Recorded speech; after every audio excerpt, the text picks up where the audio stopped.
যার কারণে গ্রামের লোকই সবই অতিষ্ঠ হয়ে তারা এই কাজটা করলো। তার বাড়িতেও নেই আপাতত, অথচ অফিসটাও ভাঙচুর হয়ে গেল। আচ্ছা, শুভ কোন দল থেকে বিলং করে? ও টিএমসি। সেই গণতন্ত্রের চতুর্থ স্তম্ভকে শুভর মতো দুষ্কৃতি, এই তোলাবাজ, এই দুর্নীতি, এই হারামখোর আমাদের মতো মিডিয়াদেরকে দমিয়ে রাখার চেষ্টা করেছিল। আজকে আমরা বলছি এই শুভর বিরুদ্ধে চোখে চোখ রেখে আবারও খবর হবে এই এলাকায়। একটা জিনিস, শুভ যে বারে বারে এখানে যদি আরাবুলদা আসতো, বাজার লকডাউন, আরাবুলদা যদি আসতো আমাদের এই এলাকা পুরো পাহারা দিত, কেউ বাড়ির থেকে বেরোতে পারতো না। শুভর জন্য এলাকার মানুষ মুখ খুলে, শুভর এত আধিপত্য, শুভর আধিপত্য একমাত্র শওকত মোল্লা। শওকত মোল্লার কারণে শুভর আজকে এত আধিপত্য। না তো এখানে যখন পুরনো টিএমসিরা যারা ছিল তাদের এত আধিপত্য ছিল না। আমি বেশ কিছুদিন আগে হাড়োয়াতে মাতিন সাহেবের বিরুদ্ধে দু একটা খবর করেছিলাম। ইতিমধ্যে আপনারা জানেন যে সাংবাদিকতা মানে কেউ কারো শত্রুতা নয়। সে হতে পারে আইএসএফ, হতে পারে তৃণমূল, হতে পারে বিজেপি। আমি মাতিন সাহেবের বিরুদ্ধে যখন দু একটা খবর পোস্ট করেছিলাম, ইতিমধ্যে হাড়োয়া থেকে শওকত মোল্লার কাছে ফোন যায় এবং শওকত মোল্লার কাছে থেকে শওকত মোল্লার যারা টিম ছিল, আমাদের এই এলাকার যিনি প্রভাবশালী নেতা এমএম শফি আহমেদ এবং এলাকায় শুভ নামে পরিচিত, তিনি আমার কাছে রাত 2টোর সময় ফোন করেছিলেন যে তুই কোথায় আছিস। আমি বললাম দাদা আমি তো অন্য জায়গাতে আছি। তখন শুভ আমার কাছে ফোন করে বলল যে তুই যেখানেই থাকিস কাল রাত্রের বেলা, কাল সকালবেলা আমার সঙ্গে দেখা করবি এবং পার্টি অফিসে দেখা করবি। আমি বললাম দাদা কেন? বললো না, তোর নিয়ে অনেক সমস্যা হয়ে গেছে, তোকে নিয়ে শওকত মোল্লার কাছে যেতে হবে।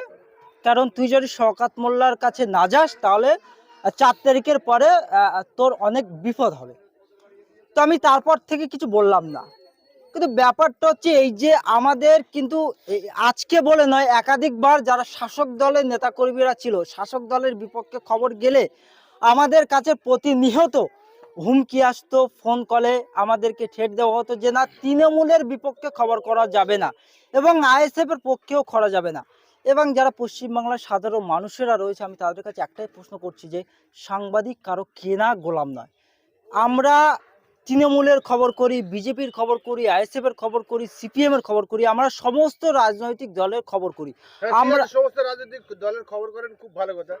কিন্তু শুভর ওই ধুমকুনি শুনে আপনি একদম বললেন যে আমি অন্য কাজ পেয়ে গেছি, আমি যেরকম 12টা করতাম আগে 12টা করবো। এইটা তাহলে কোথায়? আপনি বললেন যে কারোর কেনা গোলাম না, তাহলে আপনি কেন ছেড়ে দিলেন সাংবাদিকতা? না, আমাকে অ্যাকচুয়ালি শুভ হুমকি দিয়েছিল যে আইএসএফ এর খবর করা যাবে না, আইএসএফ এর খবর করলে 4 তারিখের পর তোকে দেখে নেব, তোকে আমাকে হুমকি দিয়েছিল এবং আমাকে প্রাণে মারার একটা চেষ্টা করেছিল। মাতিন সাহেব কি ফোন করেছিল এখানে? মাতিন সাহেব আমাদের যারা ডিজিটাল মিডিয়ারা ছিল তাদের কাছে ফোন করেছিল এবং যারা ডিজিটাল মিডিয়ারা ছিল তারা আমার কাছে ফোন করে বলেছিল যে খুব শিগগিরই হাড়োয়াতে যেতে হবে, মাতিন সাহেবের পক্ষপাতিত্ব খবর করলে তবেই তোকে ছাড় হবে, না হলে 4 তারিখের পর কোনো ছাড় দেওয়া হবে না। আমাকে এরকম হুমকি দেওয়া হয়েছিল। শুভ শুভ ক্রমশই শুভ তোমাকে খবর করতে দিতে বাধা দিত কি? অবশ্যই এই এলাকার আমার পাশে যারা দাঁড়িয়ে রয়েছে তারা এলাকার সাধারণ মানুষ, তারা জানে যে আমি সাংবাদিকতার কাজ করি, তারা আমাকে সহযোগিতা করেছিল, আমাকে সাপোর্ট করেছিল। কিন্তু এটা বল না, আমি বলো। এই আমি যে সাংবাদিকতার কাজ করি, আমাকে বারবার এই শুভ আমাকে হুমকি দিয়েছিল, আমাকে বারবার বলেছিল যে তৃণমূলের খবর করতে হবে, আইএসএফের খবর করা যাবে না, আমাকে বারবার হুমকি দিয়েছিল। এবং আমি রিসেন্ট বলছি, আমি 3 মাস আমি নিজের এলাকায়, আমার যে নিজের শাকশহর বাজার আছে, আমি নিজের এলাকাতে আমি 3 মাস বাজার করতে পারিনি, আমি এলাকা ছাড়া ছিলাম এই শুভর ভয়তে। শুভ কোন দায়িত্বে ছিল? তিনি শুভ তৃণমূল কংগ্রেসের নেতা, এবার ভাঙড় 1 নম্বর পঞ্চায়েতের পঞ্চায়েত সমিতির সহকারী সভাপতি ছিলেন। এই যে শুভর এত আধিপত্য কেন? কার সাহায্যে শুভ এত বড় বড় দিত?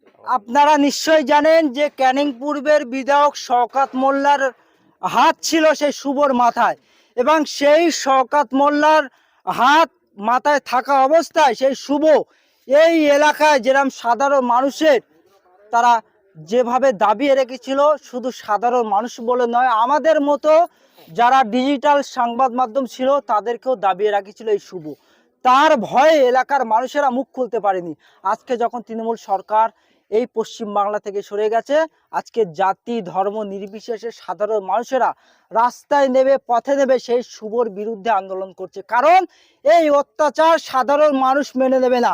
যাদেরকে বলা হয় গণতন্ত্রের চতুর্থ স্তম্ভ, সেই গণতন্ত্রের চতুর্থ স্তম্ভকে শুভর মতো দুষ্কৃতী, এই তোলাবাজ, এই দুর্নীতি, এই হারামখোর আমাদের মতো মিডিয়াদেরকে দমিয়ে রাখার চেষ্টা করেছিল।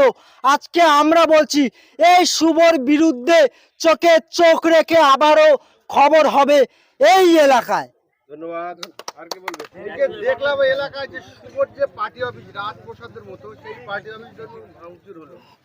কেন এত আক্রোশ, কিসের জন্য আপনাদের? দেখো, পার্টি অফিস ভাঙচুর আইএসএফ এর ছেলেরা করেনি, ঠিক আছে? আইএসএফ এর কোনো ছেলেরা পার্টি অফিস ভাঙচুর করেনি।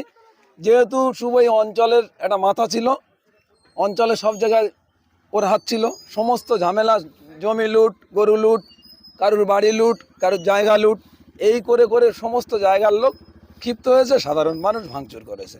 কোনো আইএসএফ এর নেতৃত্বদের দ্বারা এই কাজটা হয়নি। আরেকটা জিনিস, শুভ যে বারে বারে এখানে যদি আরাবুলদা আসতো, বাজার লকডাউন, আরাবুলদা যদি আসতো, আমাদের এই এলাকা পুরো পাহারা দিত, কেউ বাড়ির থেকে বেরোতে পারতো না। শুভর জন্য এলাকার মানুষ মুখ খুলে, শুভর এত আধিপত্য, শুভর আধিপত্য একমাত্র শওকত মোল্লা। শওকত মোল্লার কারণে শুভর আজকে এত আধিপত্য। না তো এখানে যখন পুরনো টিএমসিরা যারা ছিল, তাদের এত আধিপত্য ছিল না। এই শওকত মোল্লার হাত ধরে পার্টিতে ঢুকে আজ বিশাল মালবড়ন্ত করেছে। এখানে জনগণ ক্ষিপ্ত হয়েছে, জনগণ জনরোষ তৈরি করেছে, ভাঙচুর করেছে, তাতে আইএসএফ এর ছেলেদের কোনো হাত নেই। ঠিক আছে। আর কি এই যে শুভর বিরুদ্ধে আপনাদের গ্রামে একের পর এক অভিযোগ করছেন, একের পর এক, সেই প্রসঙ্গে আপনার কি মতামত? অ্যাকচুয়ালি এবারে প্রচুর ঘর ঢুকেছে, অস্বীকার করার কোনো গল্প নেই। কিন্তু পার ঘর পিছি তারা 15,000, কারোর থেকে 20,000, কারোর থেকে 25,000 টাকা নিয়ে রেখেছে। যার কারণে গ্রামের লোকই সবই অতিষ্ঠ হয়ে তারা কাজটা করলো। তার বাড়িতেও নেই আপাতত, অথচ অফিসটাও ভাঙচুর হয়ে গেল। আচ্ছা, শুভ কোন দল থেকে বিলং করে? ও টিএমসি, তৃণমূল কংগ্রেস। কবে থেকে ওই শুভ তৃণমূলের নেতা? এই 2016 কিছু পর থেকে, এরকম কিছু একটা এটা হবে। ওটা কি বলবো আরেকজন? দাদা, আমরা যেটা জানতে পারছি যে এই সাকশহর অঞ্চলে একাধিক যারা সাধারণ মানুষেরা ছিল, এই শুভর নেতৃত্বে তাদের জমি লুটপাট থেকে শুরু করে একাধিক অভিযোগ রয়েছে শুভর নামে। কি বলবো? এই এতে কি বলবে বলেন তো? এতে আমাদের গ্রামের তো সবই লোক তো অতিষ্ঠ হয়ে আছে। আমাদের বাড়ি থেকে শুরু করে 2021 প্রথম যখন আমরা আইএসএফ এখানে করি, আমাদের ঘর ভাঙচুর থেকে শুরু করে A to Z লুটপাট সবই করেছে। তো সেই থেকে আমরা যখন আছি, থাকার পরে বাইরে তো বাড়াতে ঠিক মতো পারতাম না, এবং ঠিক